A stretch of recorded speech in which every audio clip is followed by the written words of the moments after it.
প্রিয় শিক্ষার্থীরা, তোমাদের সবাইকে স্বাগত। আজকে আমরা ব্যবস্থাপনা বিভাগের অনার্স দ্বিতীয় বর্ষের প্রিন্সিপালস অফ ফিনান্স বইয়ের সুদের হার ও বন্ড প্রোগ্রাম এই অধ্যায় থেকে আলোচনা করব। আর তোমাদের সাথে আছে আমি কুমার, প্রভাষক, ব্যবস্থাপনা বিভাগ।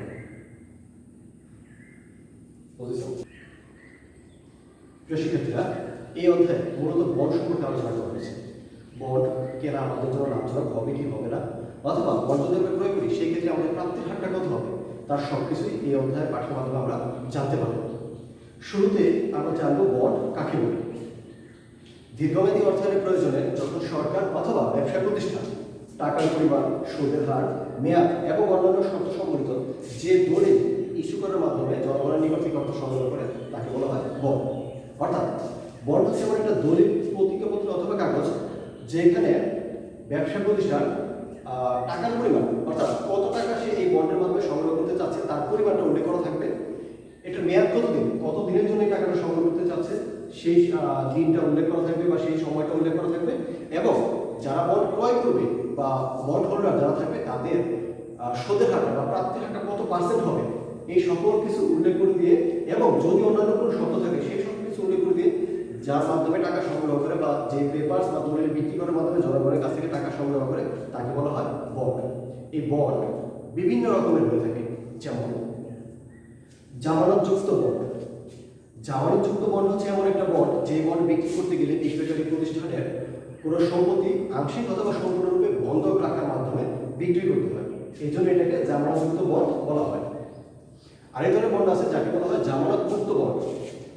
যে ধরনের বন্ড বিক্রয় করতে গেলে বিক্রয়কারী প্রতিষ্ঠানে কোনো সম্পত্তি বন্ধক রাখতে হয় না সেই ধরনের বন্ডকে বলা হয় জামানত মুক্ত বন্ড।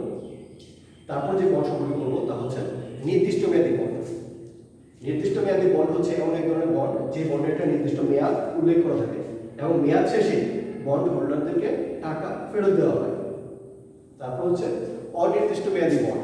অনির্দিষ্ট মেয়াদী বন্ড হচ্ছে এমন এক ধরনের বন্ড যে বন্ডের গায়ে কোনো মেয়াদ উল্লেখ করা থাকে না। কোম্পানি যতদিন চলবে বা তার অবসায়নের আগ পর্যন্ত এই টাকা বন্ড হোল্ডারদেরকে ফেরত দেওয়া হবে না, তাদেরকে শুধুমাত্র নির্দিষ্ট সময় শেষে বা পরপর সুদ প্রদান করা হবে, আর যেদিন ব্যবসা প্রতিষ্ঠান বন্ধ হবে সেই দিনই শুধুমাত্র টাকা পরিশোধ করা হবে। এখন এটার মেয়াদ এরকম অনিশ্চিত বলে বা দীর্ঘমেয়াদী বলে এটাকে অনির্দিষ্ট মেয়াদী বন্ড বলা হয়। তারপর হচ্ছে রূপান্তরযোগ্য বন্ড। রূপান্তরযোগ্য বন্ড হচ্ছে এমন এক ধরনের বন্ড যে বন্ডে একটা নির্দিষ্ট সময় শেষে সাধারণ শেয়ারে পরিণত হয়ে যায়। বন্ড সাধারণ শেয়ারে পরিণত হয় বলে বা রূপান্তরিত হয় বলে এটাকে বলা হয় রূপান্তরযোগ্য বন্ড। তারপর হচ্ছে অরূপান্তরযোগ্য বন্ড। যে ধরনের বন্ড রূপান্তরিত হয়ে সাধারণ শেয়ারে পরিণত হয় না অথবা একটা নির্দিষ্ট মেয়াদ শেষে সাধারণ শেয়ারে পরিণত হয় না তাকে বলা হয় অরূপান্তরযোগ্য বন্ড। তারপর হচ্ছে নিবন্ধিত বন্ড। যে ধরনের বন্ডের ক্ষেত্রে বা বন্ড বিক্রি করার ক্ষেত্রে বন্ড হোল্ডারের নাম, ঠিকানা এবং অন্যান্য তথ্য কোম্পানির রেজিস্টারে লিখে রাখতে হয় তাকে বলা হয় নিবন্ধিত বন্ড। আরেক ধরনের বন্ড আছে যাকে বলা হয় অনিবন্ধিত বন্ড। অনিবন্ধিত বন্ডের বেলায় বন্ড হোল্ডারের নাম, ঠিকানা এবং অন্যান্য তথ্য কোম্পানির রেজিস্টার করে লিখে রাখতে হয় না, এই জন্য এটাকে বলা হয় অনিবন্ধিত বন্ড। অন্যান্য আরো কিছু বন্ড আছে, যেমন আয় বন্ড। আয় বন্ড হচ্ছে এমন এক ধরনের বন্ড যে বন্ডের ক্ষেত্রে বন্ড হোল্ডারদেরকে সুদ তখনই দেওয়া হবে যখন নাকি কোম্পানি লাভ হবে, অর্থাৎ যে বছর কোম্পানি কোনো মুনাফা হবে না অথবা লাভ হবে না সেই বছর তার বন্ড হোল্ডারদেরকে কোনো ধরনের সুদ প্রদান করা হবে, শুধুমাত্র আয় হলে তবেই সুদ প্রদান করা হবে, এই জন্য এটাকে আয় বন্ড বলা হয়। আরেক ধরনের বন্ড আছে যাকে বলা হয় শূন্য কুপন বন্ড।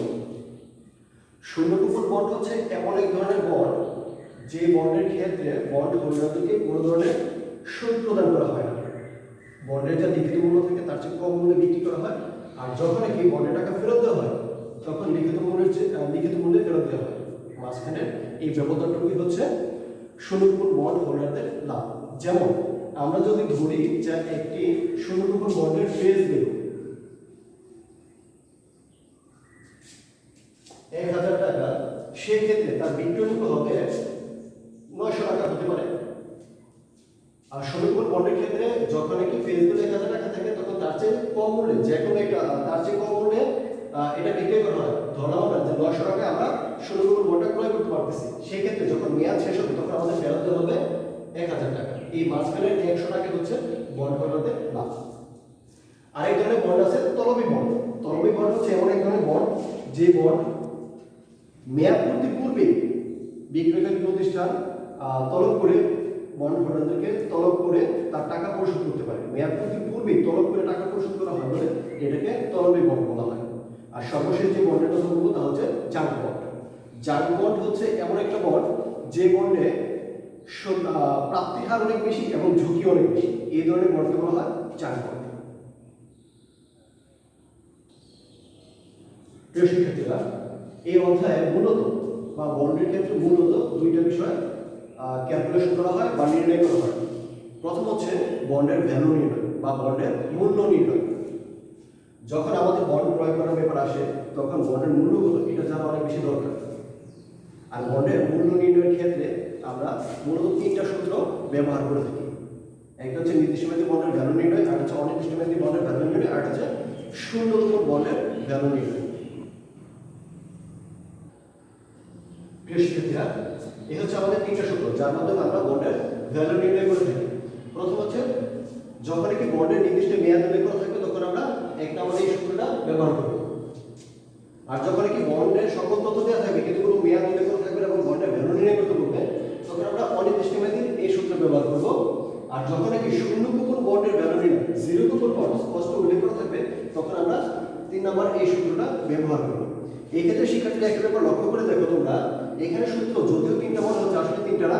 আমরা যদি নির্দিষ্ট মেয়াদে এই সূত্রটা ঠিকভাবে মনে রাখতে পারি তাহলে বাকি দুইটা সূত্র আমাদের অটোমেটিক কমপ্লিট হয়ে যায়। যেমন নির্দিষ্ট মেয়াদী বন্ডের প্রথম অংশটাই হচ্ছে অনির্দিষ্ট মেয়াদী বন্ডের সূত্র, আর নির্দিষ্ট মেয়াদী বন্ডের শেষের অংশটুকু হচ্ছে শূন্যতম বন্ডের সূত্র।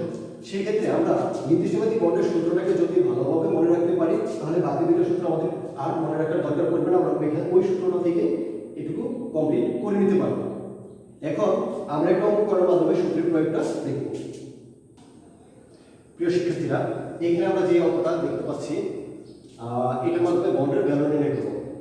প্রথমে লিখি determine the value of the bond, মানে হচ্ছে বন্ডের ভ্যালু নির্ণয় করো of ABC company from the information given below. ABC company বন্ডের ভ্যালু নির্ণয় করো নিচে যে তথ্যগুলো দেওয়া আছে তার প্রেক্ষিতে। তথ্যগুলো কি কি? ফেস ভ্যালু 1000 টাকা, coupon rate 10%, discount rate 15%, maturity period 12 years. এখন শিক্ষার্থীরা আমরা যেটা বলছিলাম যে বন্ডের যখন নাকি ভ্যালু নির্ণয় করতে বলে, বন্ডের যখন value determine the value of the bond, যখন বন্ডের ভ্যালু নির্ণয় করতে বলে তখন আমাদের সূত্র আছে তিনটা। একটা হচ্ছে নির্দিষ্ট মেয়াদী বন্ডের ভ্যালু নির্ণয়, আরেকটা হচ্ছে অনির্দিষ্ট মেয়াদী বন্ডের ভ্যালু নির্ণয়, আরেকটা হচ্ছে শূন্যতম বন্ডের ভ্যালু নির্ণয়। এখন আমরা তিনটা থেকে কোন সূত্রটা ব্যবহার করব? তো এর জন্য আমাদের যে তথ্যগুলো বন্ড সম্পর্কিত যে তথ্যগুলো দেওয়া থাকবে তার মধ্য থেকে দেখতে হবে প্রথম মেয়াদ উল্লেখ করা আছে কিনা। আমাদের এই অঙ্কে মেয়াদ উল্লেখ করা আছে 12 ইয়ার্স। যখনই মেয়াদ উল্লেখ করা থাকবে এবং বন্ডের ভ্যালু নির্ণয় করতে বলবে তখন আমরা খুব সহজে বুঝতে পারবো যে এখানে নির্দিষ্ট মেয়াদী বন্ডের ভ্যালুটা ইউজ করতে হবে। নির্দিষ্ট মেয়াদী বন্ডের ভ্যালু ইউজ করার মাধ্যমে আমরা এই বন্ডের ভ্যালু নির্ণয় করতে পারবো। শিক্ষার্থীরা, আমরা নির্দিষ্ট মেয়াদী বন্ডের সূত্রটা এখানে লিখলাম। সূত্রটা হচ্ছে ভ্যালু অফ বন্ড সমান I by KD second bracket 1 minus 1 by 1 plus KD whole square and second bracket close plus FD divided by 1 plus KD whole square n। এই সূত্রে I মানে হচ্ছে ইন্টারেস্ট অ্যামাউন্ট, মানে হচ্ছে সুদের পরিমাণ কত হবে। যারা নাকি বন্ড ক্রয় করবে তারা একটা নির্দিষ্ট মেয়াদে কত টাকা সুদ পাবে তার পরিমাণ হচ্ছে I বা ইন্টারেস্ট অ্যামাউন্ট। এক্ষেত্রে প্রশ্নে যদি সুদের পরিমাণের কথা বা টাকা উল্লেখ করা থাকে সেক্ষেত্রে আমরা আয় বা তাই বসাবো। আর যদি সুদের পরিমাণ উল্লেখ না করে শুধুমাত্র কুপন রেট উল্লেখ করা থাকে তাহলে ফিজগুলো যা থাকবে তার উপরে তত পার্সেন্ট কেটে আমরা আয়ের মান বের করবো। যেমন আমাদের এই অঙ্কে ফেসবুক দেওয়া ছিল 1000 টাকা আর কুপন রেট 10%, সেক্ষেত্রে আমরা 1000 টাকা 10% যদি বের করি তাহলে হয় 100 টাকা। আমাদের এই অঙ্কে আয়ের মান হচ্ছে 100 টাকা। তারপর হচ্ছে কেডি, কেডি হচ্ছে ডিসকাউন্ট রেট অথবা এক্সপেক্টেড রিটার্ন। আমাদের ওকে ডিসকাউন্ট রেট ছিল 15%, সেই ক্ষেত্রে আমরা কেডির মান বা ডিসকাউন্ট রেটটাকে পার্সেন্টেজ ভাঙিয়ে, মানে ডিসকাউন্ট রেট যাদের আছে 15%, এই 15 কে আমরা 100 দ্বারা ভাগ করে যে মানটা পাবো এই মানটা কেডি মান হিসেবে বসাবো। 1 minus 1 by 1 plus কেডি মান whole power n। n এখানে হচ্ছে নাম্বার অফ ইয়ার, মানে হচ্ছে বন্ডের মেয়াদ কত। আমাদের ওকে মেয়াদ ছিল 12 বছর, তাই এর মান বসালাম 12। Second bracket close plus MB, MB হচ্ছে ম্যাচুরিটি ভ্যালু, মানে হচ্ছে মেয়াদ শেষে বন্ড হোল্ডার যারা থাকবে তাদেরকে কত টাকা পরিশোধ করা হবে। যদি কোনো শর্ত দেওয়া না থাকে তাহলে সাধারণত ফেজগুলো যা থাকে সেই মূল্যে টাকা ফেরত দেওয়া হয়। আমাদের অঙ্কে ওরকম কোনো শর্ত উল্লেখ করা ছিল না, আর শুধুমাত্র ফেজগুলো ছিল। তাই ফেজগুলো 1000 টাকা হচ্ছে আমাদের এখানে ম্যাচুরিটি। 1 প্লাস কেডির মান হোটেল মান এন এর মান বসালাম। এইভাবে তোমরা পরবর্তী ধাপে ক্যালকুলেশনের মাধ্যমে অঙ্কটুকু কমপ্লিট করার মাধ্যমে বন্ডের ভ্যালু নির্ণয় করতে পারবে। আমরা আরো একটা বন্ডের মাধ্যমে বন্ডের ভ্যালু নির্ণয় করতে চেষ্টা করব। যেমন এখানে বলা আছে এ টাকা 1000 bond is currently selling for টাকা 900, মানে হচ্ছে 1000 টাকা লিখিত মূল্যের একটা বন্ড বর্তমানে 900 টাকায় বিক্রি হচ্ছে। কুপন রেট ইজ 14%, যা সুদের হার বা বন্ড যারা ক্রয় করবে তার সুদের হার হচ্ছে 14% এন্ড ডিসকাউন্ট রেট ইজ 15%। এটুকু হচ্ছে বন্ড সম্পর্কিত তথ্য। তারপর বলা আছে ক্যালকুলেট বন্ড ভ্যালু, বন্ডের ভ্যালু নির্ণয় করতে বলা হচ্ছে। আমরা জানি বন্ডের ভ্যালু যখন নির্ণয় করতে হয় তখন আমাদের তিনটা সূত্র ব্যবহার করতে হয়, নির্দিষ্ট মেয়াদি, অনির্দিষ্ট মেয়াদি এবং শূন্য কুপন। এখানে কোন সূত্রটা হবে? আমরা বলেছিলাম প্রথম অঙ্কে যে যখনই আমরা বন্ডের ভ্যালু নির্ণয় করব তখন আমরা দেখব যে বন্ড সম্পর্কিত যে সকল তথ্য দেয়া আছে ওইখানে কোথাও বন্ডের কোনো মেয়াদ উল্লেখ করা আছে কিনা। যদি মেয়াদ থাকে তাহলে নির্দিষ্ট মেয়াদি।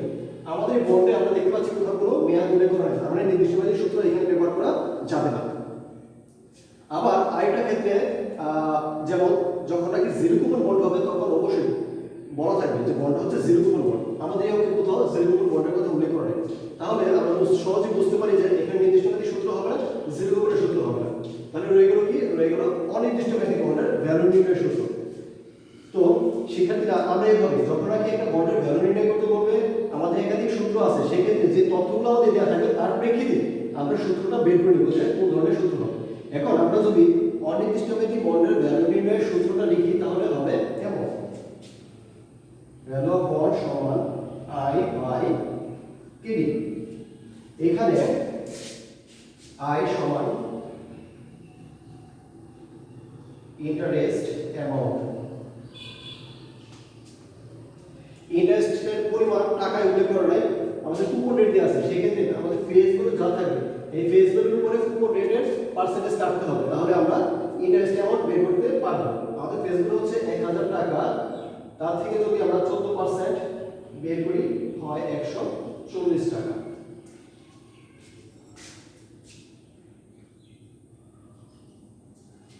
এবার কেডি মান, কেডি হচ্ছে ডিসকাউন্ট রেট। আমাদের এখানে ডিসকাউন্ট রেট উল্লেখ করা আছে 15%। এই 15 কে আমরা শতকরা ভাঙিয়ে মানে 15 কে 100 দ্বারা ভাগ করে যে মানটা আসবে সেই মানটা আমরা বসাবো। 15 কে যদি আমরা 100 দ্বারা ভাগ করি তাহলে মান আসে 0.15। এবারে এই 140 কে 0.15 দ্বারা ভাগ করে যে মানটা আসবে এটা হচ্ছে আমাদের অনির্দিষ্ট মেয়াদি বন্ডের ভ্যালু। শিক্ষার্থীরা আমরা এইভাবে বন্ডের ভ্যালু নির্ণয় করব।